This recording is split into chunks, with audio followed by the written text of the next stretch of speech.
Un bonjour des lions du pays de la Teranga. De la Teranga. Au Mohamitoun. Oui. Alors, Oui. la théorie à la une de Tribune renvoie clairement au théorème du Mbedjoum Kadam. borom ma koy fayul boppam.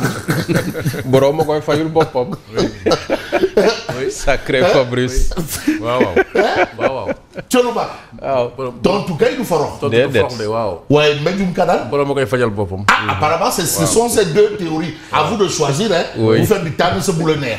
bu la gënal. Du Mbedjoum Kadam, le théorème du Mbedjoum Kadam, ou le théorème du Tontu du forox. De toutes les façons, vous avez une réaction de monsieur le président sortant de l'UMS. ou un gatsa verbal. Ah, en tout cas, Ah bon. en tout cas, je veux même dire parfois que courte queue se paie par courte queue. Bon, alors, lors de l'Assemblée, c'est du français, hein? Oui. On n'a rien Oui. inventé. Oui. Mbedjoum Kadam, Oui. c'est du Wolof. C'est du Ah, Wolof. Bora. Ah, bon chat, bon Bora. rat. C'est tout. Il n'y a pas plus, il n'y a pas moins. On n'a rien inventé. Il ne faut pas nous faire arriver au tribunal avec des dictionnaires. Bon, Larousse dit ceci, le micro Robert dit cela. Distribuer des petits dictionnaires à l'assistance pour que... Non, on va Pour pas... qu'on se mette d'accord sur Non, une définition. Et là encore même les définitions. Non, mais Simon, est-ce que tu te rends compte? Arriver au tribunal avec des dictionnaires, tu vas mettre un Diouf là, ou bien mettre Baboucar Cissé. Voilà, il pose non, la rousse de 1865. Voilà, c'est ce que ça dit. On va même chercher des académiciens. Hein. Un dictionnaire dans une salle de rédaction, oui. Oui, Mais dans un tribunal. On peut même amener des académiciens pour faire mieux. Ouais. Bon, lors Sérieux. Lors de l'Assemblée générale de l'Union des magistrats, le président sortant de l'UMS recadre les députés PASTEF. La justice ne s'accommode pas de populisme. Oh, putain. Mais attention, c'est un énarque qui parle. Hein. C'est un énarque. Ne s'accommode pas. Ne s'accommode pas de populisme. Donc, le populisme, la justice dit un aujourd'hui, l'évident, c'est-à-dire. Bida Aoufi. Ça, Bida Aoufi. il y a Mënuñoo rien, ànd. rien. Voilà. Mënuñu ànd. Le président sortant de l'UMS, parce que les mots ont leur sens, ne s'accommode pas de populisme. Et même populisme, ils n'ont même pas mis au pluriel. Hein. Ils pouvaient le mettre au pluriel. Au singulier. Donc, ils singularisent. Ils singularisent. Il singularise. C'est-à-dire... Kon wax ji am na borom. Ouais, wax ji am na borom. Oui. La réponse est singularisée. Oui. Singularise. Oui. Hein? Oui. Non, Oui. non, Simon a raison, j'étais Oui. très fort en analyse. Oui. Singularise. Parce que c'est au singulier. Bien sûr. Donc c'est singularisé. Kon wax ji am na Borom. Alors, les vérités crues, elles peuvent être aussi cuites, hein, les vérités. Elles peuvent être saignantes. Les vérités crues du magistrat Diouf à l'endroit des députés de PASTEF. Le président sortant de l'UMS. Ousmane Chimère Diouf refuse de faire dans des chimères. Oui. Il ne veut même pas aussi être chimérique. Oui. Ousmane Chimère Diouf rappelle à l'Assemblée, mais ce que la Constitution lui permet. Oui. Mais lui, c'est un praticien du droit. Du droit. Attention. C'est Praticien pas et un non théoricien. C'est pas un praticien du code des impôts.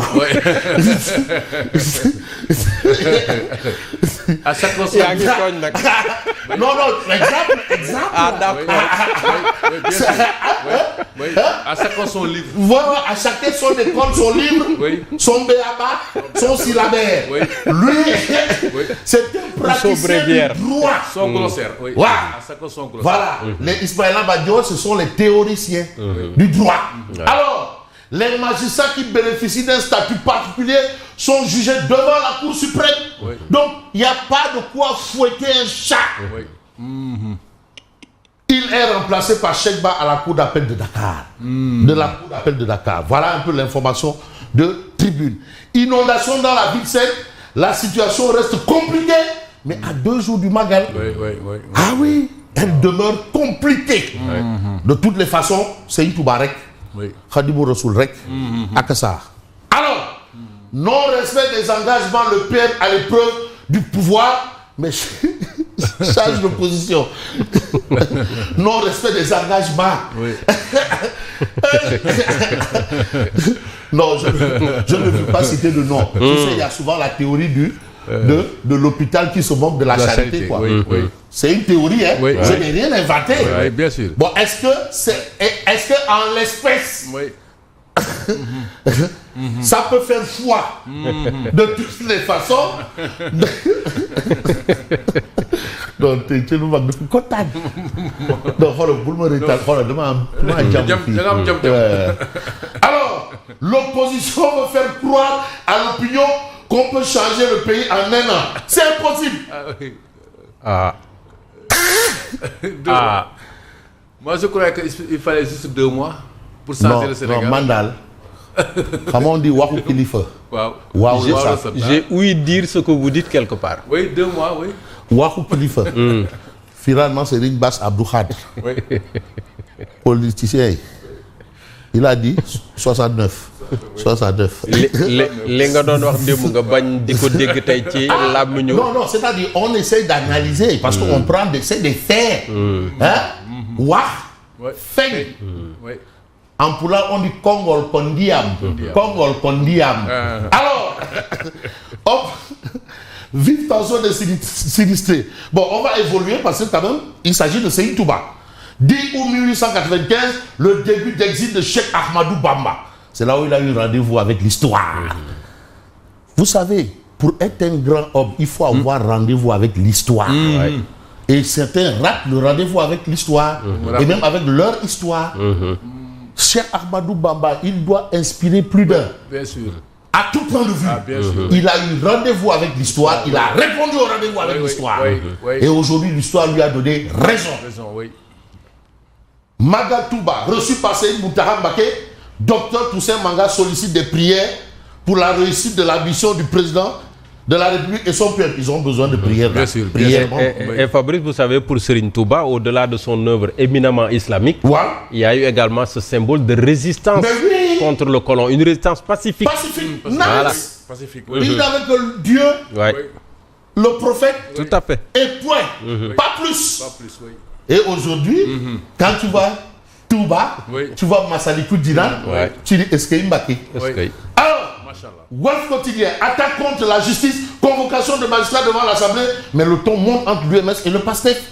Alors, vous avez Ousmane Chimère Diouf qui a tenu à dire les principes qui régissent notre profession sont incompatibles avec le populisme. Réaction, Amadou Ba, député de PASTEF, qualifier le travail législatif de populisme. Oui, c'est ça. Oui, le populisme. Est une loi d'interprétation. Ah non, pardon. Est un propos politique. Pardon. Est un propos politique contre-productif et totalement inopérant. Voilà. Ça, c'est Amadou Ba Pastef. Mais Ousmane Diagne, ministre de la Justice. Non, lui, il a fait ce qu'on appelle le post-pilatisme. Le post-pilatisme. Écoutez bien. Notre système judiciaire a fait l'objet de vives critiques ces dernières années. Il ne faut pas confondre critique et discrédit. J'étais le pauvre. Voilà, ça c'est Monsieur Ousmane Diagne. Non, from Thiès. Mais vous avez le point actu. Assemblée générale de l'Union des magistrats du Sénégal, UMS, Cheikh Ba, nouveau président de l'UMS. Nous n'avons ni adversaire ni amis. C'est clair. Cheikh Ba veut bâtir une magistrature debout, unie et solidaire. Mais vous avez également Babacar Justin Gaye, journaliste et analyste politique, qui a rendu visite au pavillon spécial de Maodo Malick Mbaye. Et qu'est-ce qu'il a dit? Je suis venu saluer votre courage et votre respect pour la justice. Il faut rappeler que Maodo Malick était au Maroc et il est venu pour répondre à la justice. Il aurait fait comme d'autres, c'est-à-dire détaler avec la queue entre les jambes. Mais il ne l'a pas fait. Il a fait face. Et vous avez Malène Amadou Niang, expert en finances publiques. Si les finances publiques ont besoin de redressement, mais l'économie a besoin d'une relance. S'il y a un redressement là-bas, c'est qu'il faut relance.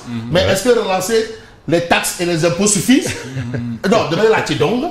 plan de redressement fiscal. Voilà, ça c'est Omar Youm, il dit c'est un plan de redressement. C'est un nouveau code des impôts. Un nouveau code des impôts. Bon, je ne sais pas s'il dit vrai ou pas, mais de toutes les façons, on peut peut-être voir les échos. Face aux Sénégalais en Turquie, Sonko clash l'APR, le PDS et le PS. Voilà. Visite d'une délégation de l'APR à Touba. Vous avez ici Maître Sidiki Kaba, qui est venu, le Dougoutigui, qui est venu représenter avec une forte délégation envoyée par le Djabadatigui. Voilà. Donc, Dougoutigui, Djabadatigui, le tandem. C'est le tandem. Voilà un tandem. Alors, visite d'une délégation de l'APR à Touba, Serigne Bass fait des confidences inédites sur Macky. Mais qu'est-ce que Serigne Bass a dit sur Macky? Il fait désormais partie de la famille. Waouh, Kilifa. Waouh, le centre. En tout cas, vous avez ici le Dougoutigui et Serigne Bass Abdou Khad. Les faits sont clairs et nets. Et quand on veut aller plus loin, on essaie de voir un peu l'observateur L'Obs, drame en plein ciel. Air Sénégal entre crash technique et crise financière. Voilà la situation. Donc la Air Sénégal, c'est devenu une compagnie aérienne Ndemsial. Ou presque Ndemsial. Parce que c'est Ndemsial. Air Sénégal. C'est le énième crash pour une compagnie. Voilà. Donc là aussi, c'est une autre situation. Carabiné de chez Carabiné. Mais vous avez Odia, Aliou Sall, nouvelle quoi? APR, Barré, nouvelle responsabilité. Aliou Sall, jubilé, donc il en a fini. Il en a fini. APR s'était barré. Et vous avez Cheikh Oumar Anne ici, vous avez Zahra et vous avez Amadou Ba. Lui, il a déjà fait son jubilé. Aliou, il court les 400 000 légales ou les 400 000 légitimes. Ça, c'est l'interrogation, bien entendu, de Gouyi Marie Sagna. Moi, je vous dis merci et bonne continuation. Mais merci Fabrice Ngema. On vous retrouve à la fin de l'édition pour la